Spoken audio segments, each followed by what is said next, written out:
Geen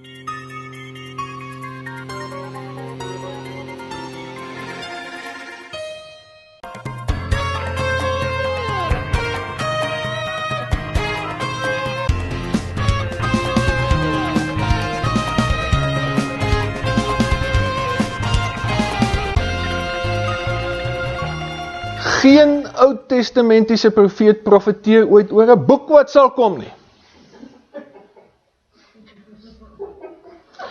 Hulle profeteer wel oor die gees wat sal kom. Jesaja doen dit, Esegiel doen dit, Joël doen dit, Sagaria doen dit. Dit was God se plan. Die gees was God se plan. Dit is hoekom die profete daaroor geprofeteer het. En hulle was opgewonde daaroor. En wat het ons dit nou verander? Jesus het hom lekker gewees het as daar profeet was wat geprofeteer het oor die Bybel. En dan het ek hom grond onder my voete gehad met die Bybel. But it's not there. Dit was nie God se plan nie. Of anders het hy sy profete maar slegte opdragte gegee. By sy hemelvaart beveel Jesus sy disippels nie om Nicodemus of Gamaliel se Torah skole te gaan bywoon om as rabbies te kwalifiseer nie. Wat sê hy wel vir hulle? Ook beloof Jesus nie sy disippels dat hy vir hulle 'n bundel van 66 boeke sal stuur om by hulle te wees as hy weg is nie. It's not there. Nee, hy beloof homself vir ewig by hulle te wees. Hoe gaan hy by hulle wees? Hy sê vir hulle, gaan terug Jerusalem toe en gaan bid vir die uitstorting van die Gees. Die nuwe verbond begin nou.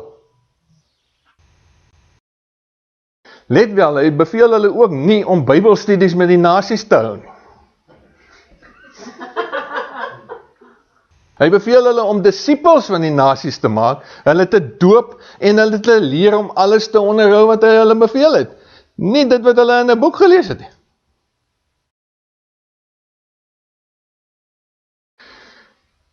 Feite.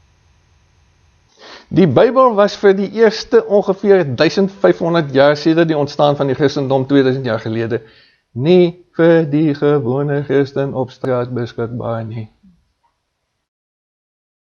Hoekom nie?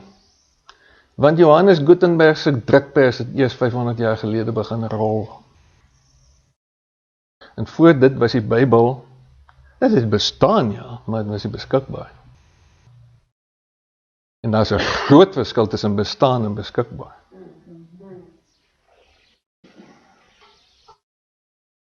Eers sedert die koms van Johannes Gutenberg se drukpers in die 1500s, is die Bybel hoegenaamd in beduidende getalle vir die publiek beskikbaar gemaak.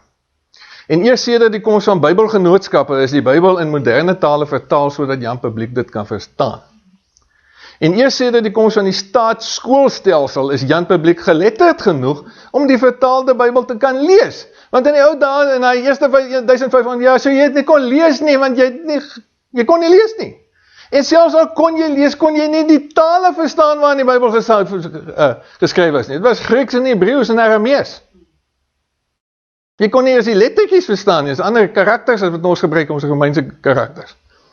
Die Bybel was dus vir 3/4 van die bestaan van die Christendom nie vir Jan publiek beskikbaar nie. Toe is allemaal die lelike raadsplanvouke hierdie.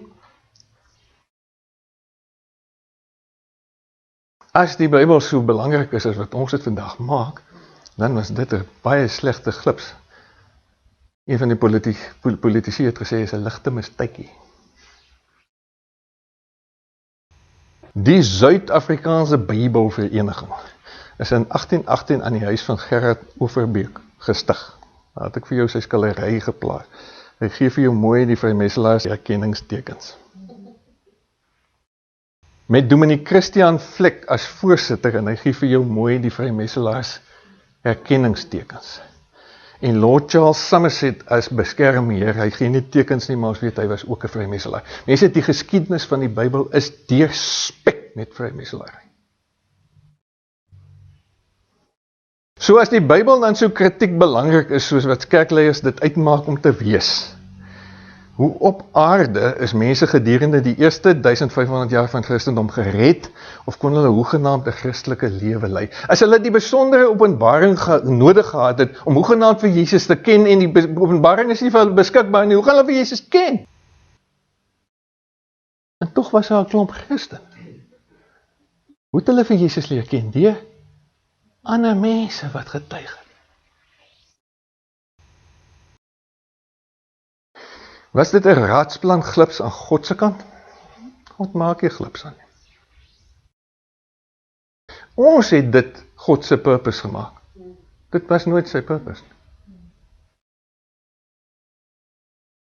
Lewe deur die Gees. In die kerk waarin ek groot geword het, is ek baie skrif geleer. Maar die Heilige Gees was in die hele proses bloot 'n toevoeging. 'n appendix, of 'n kantopmerking. 'n vaag omlynde, onduidelike appendix. Daar was geen lewe deur die Gees nie. Ons het nie 'n koek en kloe daarvan gehad nie. Nou het ek 'n nota gemaak, vertel die storie van pa en die NG Dominee oor die Asies 4 normaal klas. My pa was my wiskundeonderwyser. En hy het vir jare in die skool, waar ek hoërskool was, het hy die normaalklas vir die Asies 4 kringleiers weekliks aangebied. Dit is nou nie matrieks, wat nou as kringleiers opgetree het. Dan word hy vir hulle 'n klasie gegee wat hulle dan gaan oordra aan hulle kringe die volgende Woensdag. En op 'n stadium toe, my pa het natuurlik nou hy was baie lief vir die Bybel self. En toe besef hy maar, hy is nie bevoeg om vir die kinders te leer van die Heilige Gees nie. En hy gaan sien toe sy NG Dominee, want ons kom uit die NG Kerk, hy gaan sien toe die NG Dominee daaroor, en hy vra vir hom, Dominee, sal jy asseblief volgende week sy normaalklas vir die matriek kringleiers kom aanbied, oor die Heilige Gees, want ek dink nie ek is bevoeg daarvan. En die Dominee het gesê, hy dink nie dit is 'n goeie idee nie, want dit is 'n bietjie gevorderd. En hy het dit nie gedoen nie.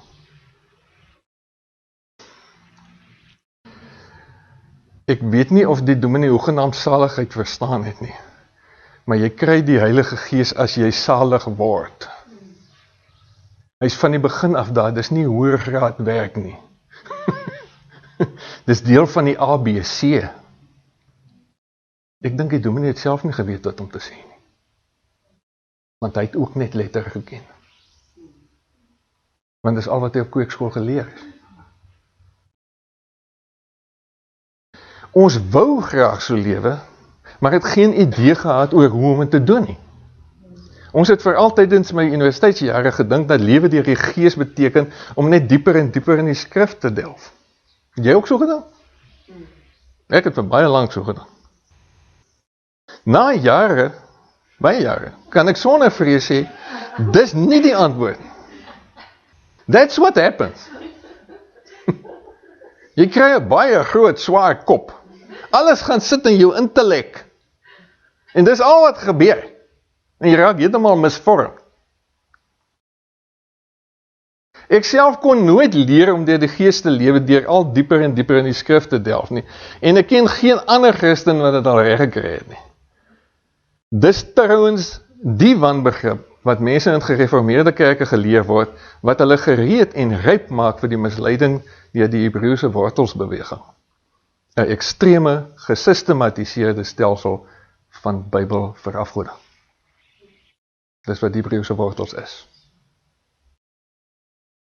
Toe eendag, destyds op 'n BKA kamp, vra iemand ons studentepredikant direk, wat beteken dit prakties om deur die Gees te lewe? Want ons wou so graag mos kon nie.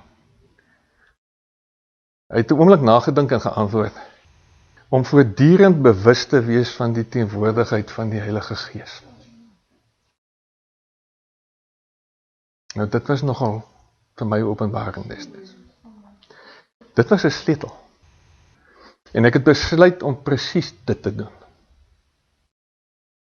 Maar wat ek destyds nie geweet het nie, is dat die streepteologie wat daardie predikant op seminarium in onderrig is, hom verhoed en verbied het, om vir ons te sê dat ons nie net bewus moes wees van die Heilige Gees se teenwoordigheid nie, maar dat ons werklik met hom kan praat, en dat hy sal terugantwoord. Hoekom verbied die streepteologie dit? Want die streepteologie sê, God praat net deur die Bybel. Jy kan nie sommer met hom praat nie, wie is jy nou dat jy dan hy sal met jou praat? Streepteologie, mylband vir God. God is teenwoordig, maar hy is stom. Dis 'n gematigde weergawe van deisme, maar ons kom later by deisme uit, wat presies dit is. 'n Verhouding tussen geliefdes kan nie floreer as daar net briewe aan mekaar geskrywe word. Daar moet wederwysige verbale kommunikasie wees. Dit raak selfs fisies, nee, die kommunikasie. Destyds is ons in die kerk geleer dat hierdie kommunikasie tydens gebed moet geskied. En om te bid was om doodstil te sit met jou oë toe en jou kniekies teen mekaar, 'n onfeilbare resep om aan die slaap te raak.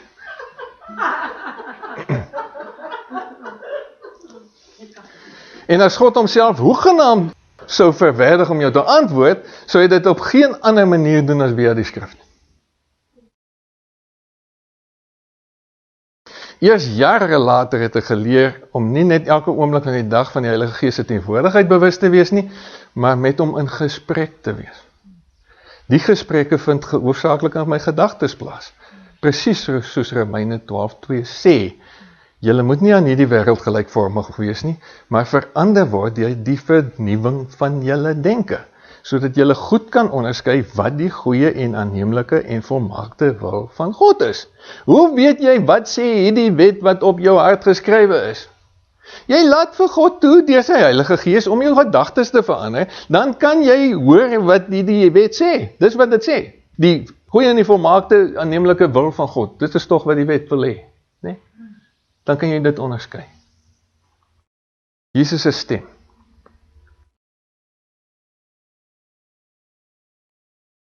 My skape luister na my boek. En ek ken hulle en hulle volg my. Dis nie wat daar staan nie, maar dis hoe ek en jy leef. Dis hoe die kerk leef. Ek het ook ander skape wat nie van hierdie kraal is nie. Ek moet hulle ook lei. En hulle sal na my boek luister. En daar sal een kudde wees en een herde. Nie wat daar staan nie, maar dis hoe ons leef. Dis hoe die kerk leef. Elkeen wie se bestaan in die waarheid gegrond is, luister na my boek. Nie wat daar staan nie. Luister na jou, na sy stem. Kind van die Here, jy kan sy stem hoor.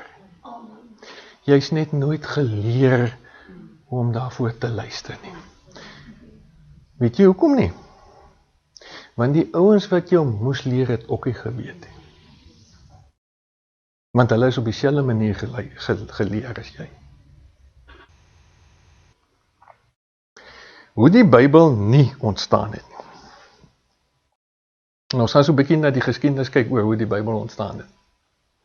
En julle gaan so 'n bietjie met mekaar praat oor hoe die Bybel ontstaan het. En dit gaan 'n moeilike gesprek wees, want jy het nie 'n klou nie. Nee? Want dit is nooit vir jou geleer nie. Want as dit vir jou geleer sou word, dan sou jy agterkom dat daar vir jou geleer geword in die kerk. Dit het nie eendag op 'n reendag plonks uit die hemel geval. Met 'n daverende stem wat vanuit die hemel sê, dit is my geliefde Bybel waarin ek 'n welbehae het, luister na hom nie. That just never happened. Dit was ook nie in Engels of Afrikaans geskrywe. Die 7 valse eienskappe toegeskryf aan die Bybel. As jy 'n sitplek gordel aan jou stoel kan vind, maak hom vas, want dit gaan jou nou skok. Daai Bybel wat daar in die lug gehou word. Praat gou met mekaar, watter eienskappe bevat hierdie boek? Wat is jy geleer oor daardie boek? Praat gou met mekaar.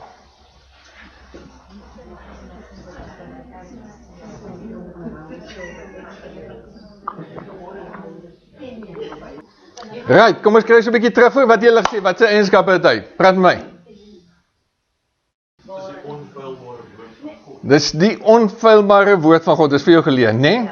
Ja, right, wat nog? Dis 'n heilige boek. Wat nog? Dis die waarheid en slegs die waarheid. Wat nog? Jy mag nie op hom sit nie, jy mag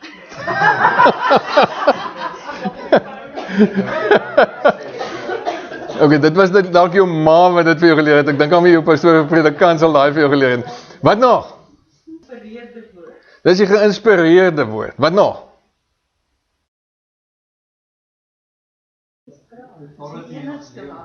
Is dit alright as ek môre 'n Bybelboek begin skryf en dan is daar 67? O, jy mag die Bybel lees. Dis 'n geslote kamer. Nee. Er is nog 'n paar ander ook. Ons gaan nou deur hulle almal gaan. Luister mooi vir John MacArthur. The scripture is analogous to itself. It is its own best interpreter.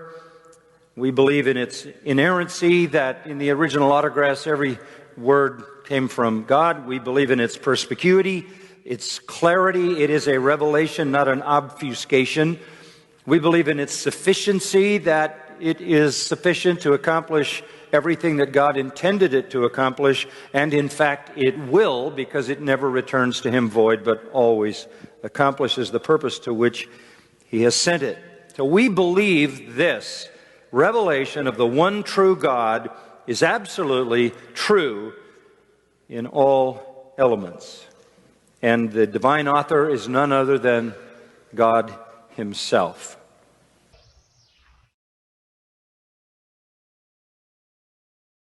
Is dit die waarheid? Nee, maar dit is John MacArthur. Hy praat die waarheid, hy praat Bybel.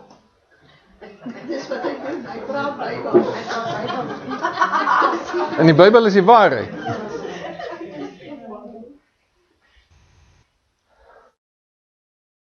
Ek moes die woord obfuscation gaan opsoek om te weet wat dit beteken, want dit het my geobfuscate.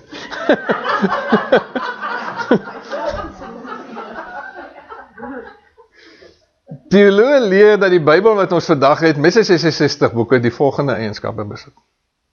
Kom hulle. Die Bybel is 'n geslote kamer. Die Bybel is die woord van God. Die Bybel is geïnspireer deur die Heilige Gees. Die Bybel is onfeilbaar. Die Bybel is genoegsaam. As gevolg van bogenoemde is die Bybel gesaghebend. Sola Scriptura, die skrif alleen, het die finale sê oor geloofsaak. Kom uit die reformatie. Toe die paus gesê het, ek het die finale sê. Is hierdie 7 dinge die waarheid? Indien jy dit glo, waar kry jy die inligting? Bring vir my die tekste. Weereens, jy gaan sukkel, want hulle is nie daar. Kyk vir my. Not one of these characteristics can be proven from the Bible. Not a single one.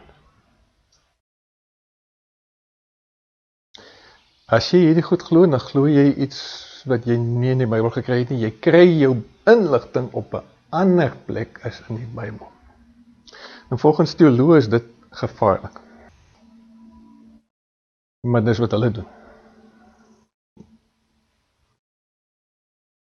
Jy sê nou vir my, Eben, maar daar is mos goed oor geïnspireerdheid en as die woord van God en ek het so 'n paar tekste in my kop.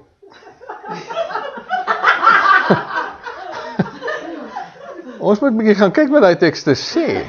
Want dit sê nie wat jy dink dit sê of wat jy geleer is dit sê. Ons sal later sien dat die Bybel self geen een van hierdie eienskaptoedigtings ondersteun nie. Geen een van hierdie eienskappe is afgelei van die Bybel self nie. Teoloë het hierdie gefabriseerde doktrines verkry vanuit 'n ander bron as die skrif, want die skrif sê dit nie. Hierdie doktrines vorm 'n geslote sisteem wat die Heilige Gees mylband en Christene ontneem van die stem van die Heilige Gees. Dis wat dit doen. En soos ons later sal sien, is al hierdie konsepte deur teoloë gefabriseer vir geen ander rede nie as om hulle gemeentes en gemeenskappe daarmee te beheer nie. That's what it's about. MacArthur haal hierbo etlike tekste aan wat nie, luister mooi, op die ganse skrif betrekking het nie. Dit het dalk betrekking op dele van die skrif, maar definitief nie op die ganse skrif nie. Maar hy maak dit sommer van toepassing op die ganse skrif. En dis gewoon swak eksegese, hy kom nie sê hermeneutika wat hy geleer het op Bybelskool na nie. Bovendien om te verklaar dat die skrif in sy oorspronklike vorme onfeilbaar is, nie die vertaalde vorme, nie die oorspronklike vorme, is 'n nikszeggende opsetlik misleidende stelling. Hoekom? Omdat daar hoegenaamd nie meer oor die oorspronklike vorme van die skrif, ons beskik nie meer nou, want die goed is weg. Sê dit nie meer nie. So om te sê, hulle is onfeilbaar, en nou het ons ander goed wat nou nie so onfeilbaar is nie, maar ons sê die woord is onfeilbaar, die Bybel is onfeilbaar, dis gewoon misleiding. En is laf. En dan word hierdie doktrine van onfeilbaarheid oneerlikerwys van toepassing gemaak op ons hedendaagse Bybel, wat nou nie meer so oorspronklik is nie. Volgens manuskripkenners, luister mooi, dit is feite wat ek vir jou gee, bestaan daar trouwens ongeveer 900.000 verskille tussen die beskikbare manuskripte van die Ou Testament alleen. Dis baie keer niks beduidende verskille, om nou 'n Engelse voorbeeld analoog te gebruik. As jy praat van 'n aand in Engels, wat noem jy dit? An evening. Nie 'n evening nie, want hy begin met 'n evening begin met 'n klinker. Dis sulke tipe verskille. An evening of 'n evening, maak niks aan die betekenisverskil nie, maar dis sulke tipe. Maar daar's oor die 900.000 van hulle. In die New Age bestaan daar 'n lering bekend as the Law of Attraction. Ek wil dit nie vir jou leer nie, ek gebruik dit net as 'n analoog. Dit leer onder andere dat wanneer 'n mens negatief praat, jy negatiewe dinge na jouself toe aantrek. Dis wat die New Age vir jou leer. Indien jy positief praat, trek jy positiewe dinge na jouself toe aan. En nou is hierdie lering is absoluut 'n snee. Dit klop twak. Die gevolg is van hierdie lering, en dit is die ontstellende, is dat New Agers nooit iets negatiefs oor enigiets of enigiemand sien, want hulle wil nie negatiewe goed na hulle self toe aantrek. Uit vrees dat hulle negatiewe dinge na hulle self aantrek. En raai wat? Dit veroorsaak ook dat hulle nooit die Law of Attraction bevraagteken nie, terwyl dit absolute snet verteenwoordig. Want jy moet van niks negatiewe goed sê, ook nie van die Law of Attraction. So ons bly het mag glo. Soortgelyk het die bogenoemde 7 leringe van die kerk oor die Bybel veroorsaak dat geen kerklidmaat ooit iets negatiefs, hoe gering ook al, oor die Bybel sal sê. Terwyl dit absoluut noodsaaklik is dat ons eie Bybel krities beskou. Anders sal ons God se doel met ons totaal mis en almal in die hemel arriveer as blote voormalige Bybelstudente. En daai strookieprentjie wat ek al vir jou afgebeeld het, boek aan die een deur staan, I know the Bible is true, en boek aan die ander deur staan, the Bible tells me so. Dis 'n sirkelargument. Die enigste motivering waarom Eben hierdie lering kon opstel, was as gevolg van innerlike aansporing deur die Heilige Gees. Die bogenoemde 7 leringe van die kerk het my nooit enige motivering daartoe gegee nie. Dit sou my net onkrities gelaat het en ek sou maar geperret het agter al die ander aan. Daar bestaan nie 'n enkele teks, luister mooi, in die ganse skrif wat handel oor die ganse skrif nie. Ek gaan hom weer sê. Daar bestaan nie 'n enkele teks in die ganse skrif wat handel oor die ganse skrif.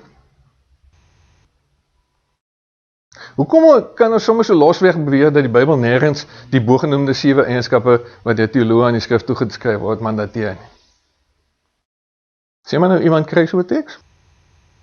Nee, gaan nie. En dis die rede daarvoor. Omdat daar nie 'n enkele teks in die ganse skrif bestaan wat handel oor die ganse skrif nie. Die tekste wat wel in verband met hierdie 7 eienskappe aangehaal word, mag dan handel oor gedeeltes van die skrif, ja, maar nie een van hulle handel oor die ganse skrif met sy 66 boeke. Hoe weet ons dit? Omdat die laaste Bybelboeke wat ooit geskrywe is, aan die einde van die 1ste eeu na Christus voltooi is, hulle skat dit, hulle is nie 100% seker nie, maar hulle skat dit op so 90 na Christus is die laastes geskrywe. Maar die inhoud van ons huidige Bybel, die 66 boeke wat ons in ons Bybel het, is eers gefinaliseer na eeuwelange eliminasieproses op die konsilie van Rome in 382 na Christus. Amper 300 jaar later eers is die Bybelboeke, die inhoud van ons Bybels gefinaliseer. Toe het hulle klaar gekies wat hulle wil hê en wat hulle nie wil hê nie. So, kyk hoe vir my. Is dit moontlik dat iemand wat in 90 na Christus 'n boek skrywe, kan skryf oor 'n bundel wat eers 300 jaar later gefinaliseer word? Dis mos nou snert, man. Dit kan gewoon nie gebeur.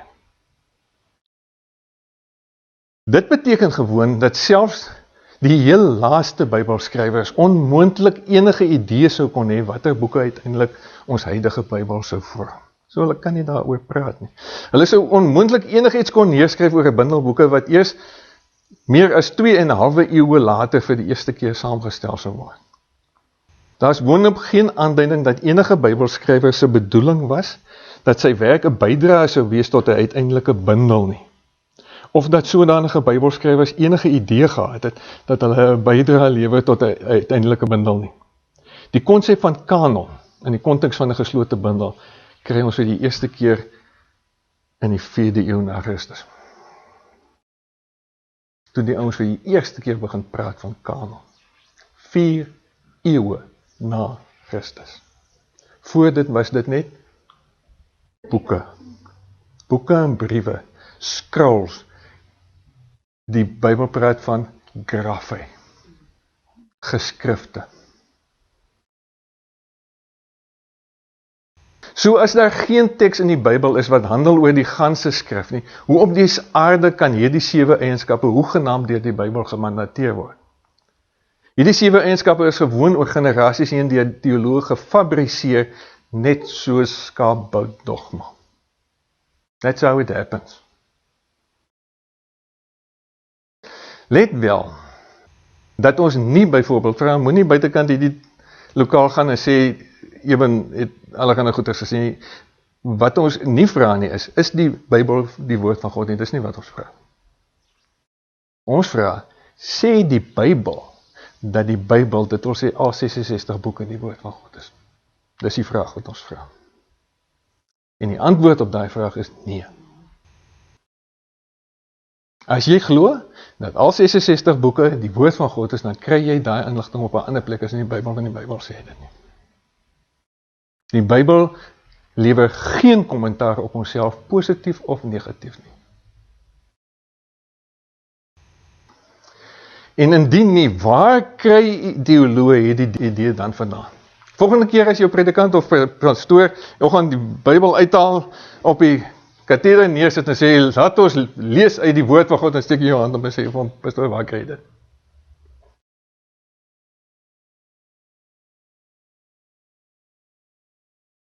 Want dit is 'n baie legitimate vraag. Dieselfde geld die ander 6 eienskappe. Ons kan hierdie vraag oor al 7 van hulle vra. Besef jy dat kerkleiers bogenoemde doktrines nie net glo nie, maar hulle ganse leierskap van hulle gemeentes en uiteindelik die kerk daarop skoei. Daai prentjie wat ek vir jou afgebeeld is, Engels het 'n mooi uitdrukking, to toe the line. Loop met jou toontjie so mooi op die lyntjie. In Afrikaans sê ons, jy trap in jou spoor. Dis wat hulle doen. Die seminarium of die Bybelskool gee vir hom die reëls, die 7 reëls oor die Bybel, en dis waarin hy loop. Dat hy niks sê, doen of onderrig wat buite die bestek van hierdie grenslyne val.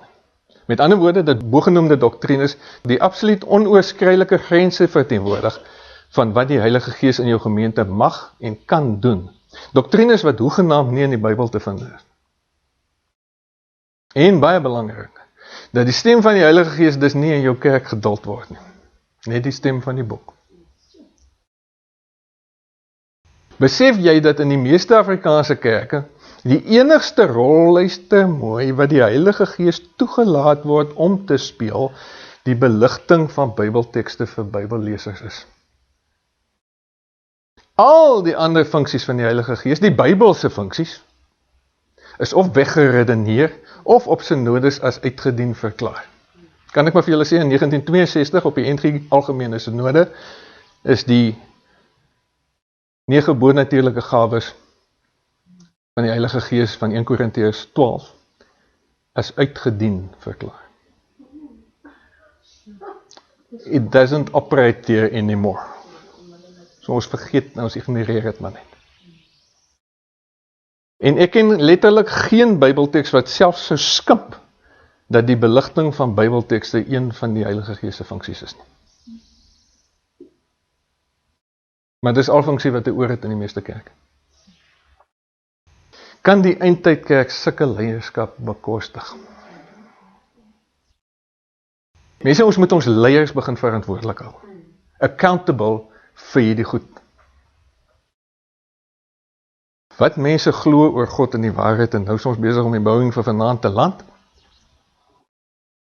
maar nou moet jy vir laaste net so 'n bietjie fokus. Want ons gaan dit nodig hê vir die lesing van môre.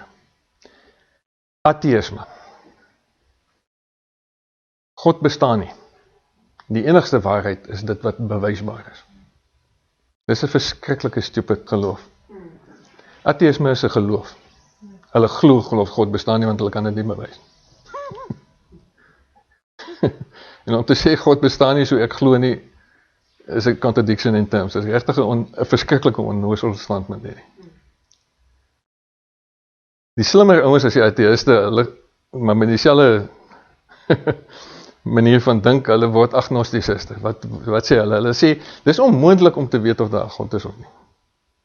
So 'n bietjie sagter benadering, maar nog steeds ongelowig. Dan kan jy rationalisme. Dis nou die filosofe. Ouens wat filosofie geswaat het. Hulle sê, slegs dit wat ek met my rede kan verstaan, is waar. Hulle stel die rede aan as die opperbeoordelaar van alle dinge in die lewe. Ek wonder wie daai aanstelling gemaak het. Mysticisme. So oosterse benadering, in ons dag, materie is onwerklik, die gees is werklik. Dan kan jy materialisme, dis 'n westerse benadering meestal, die gees is onwerklik, materie is werklik. Jy kry pantheïsme, wat sê dit? Alles is God. Dis soos die Romeine en die Grieke geglo, hulle het baie gode gehad. Hulle nog nie die meeste gehad, ons om nou by die ouens wat die meeste gehad het, maar hulle het pantheone van gode gehad. Alles is God. Dan kry jy polytheïsme, daar is baie gode. Dis soos die Hindoes, hulle het miljoene gode. Animisme, lewende wesens, is gode, soos die Afrikane glo. Goed wat lewe, die diere, plante, boom, alles wat lewe is gode. Deïsme, een wat ons net verwys het, wat glo deïste? Hulle sê God bestaan, maar hy meng nie in met die wêreld nie. Hy is nou geskei daarvan. Hy het die wêreld geskape, soos 'n wekker opgewen, en om aan die gang gesit en laat loop, hy tik, tak, tik, tak, tik, tak, tik, tik, en hy bodder nie weer verder met hom nie. Hy kan nie in die wêreld praat of optree nie. Dis die ouens wat op Paas Sondag, die opstandingssondag, in hulle kerk sê, Prys die Here, Jesus het opgestaan. Kom ons wees bly daaroor. Jesus het opgestaan. Wat sê u, Jesus het die lewende Jesus? Ja, hy sit daar in die hoek en hy sê niks. As ons hom iets vra, dan wys hy net so met sy oë na die Bybel. Lewende Jesus, stomme Jesus. Existentialisme. God is die naam wat die mens as 'n eie beperkte ervaring gee. Dis die ouens wat sê, a person with an experience will never be subject to a person with an argument.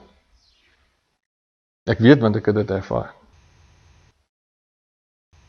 Goeie redenasie, né? Dis existentialisme. Pragmatisme. Wat ook al werk, is die waarheid. Net omdat dit werk. Bybelverafgoding, bibliolatry. Dis die aanbidding van God die Vader, God die Seun en God die Heilige Skrif.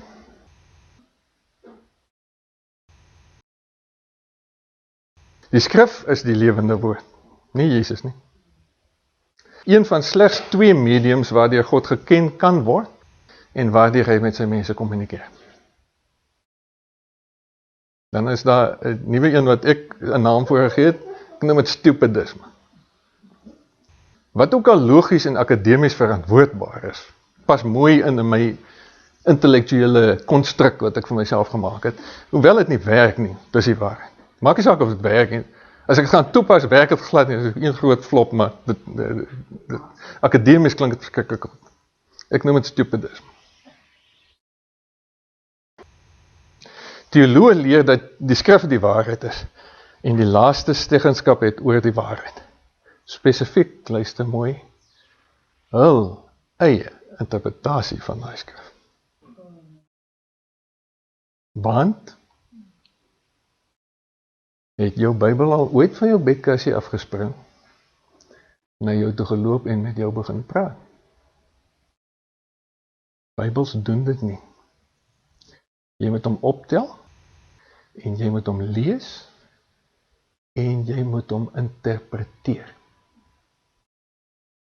Wat jy verkieslik nie moet doen nie, volgens jou teoloog, kerkleier, jy moet hom net lees, jy moet hom intellektueel absorbeer, en dan sal hy hom vir jou interpreteer, want hy het opleiding in hermeneutika. En jy nie. So jy gaan hom verkeerd interpreteer. Gaan dink mooi daaroor. Prys die Here.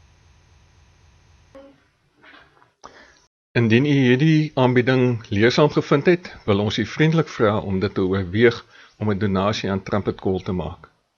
Trumpet Call is nie 'n kerk nie. Trumpet Call is 'n bediening wat vanuit 'n privaat huis bedryf word. Ons vorder geen tiendes van enige lidmate in nie. Ons doen ons werk doodgewoon met die donasies wat ons van goedgesinde ondersteuners ontvang. Op die skerm gaan ons vir u gee 'n snapscan diagram wat u kan scan met u selfoon om aan ons 'n donasie te maak. Baie dankie vir u vriendelike ondersteuning. Ons waardeer dit. God seën u.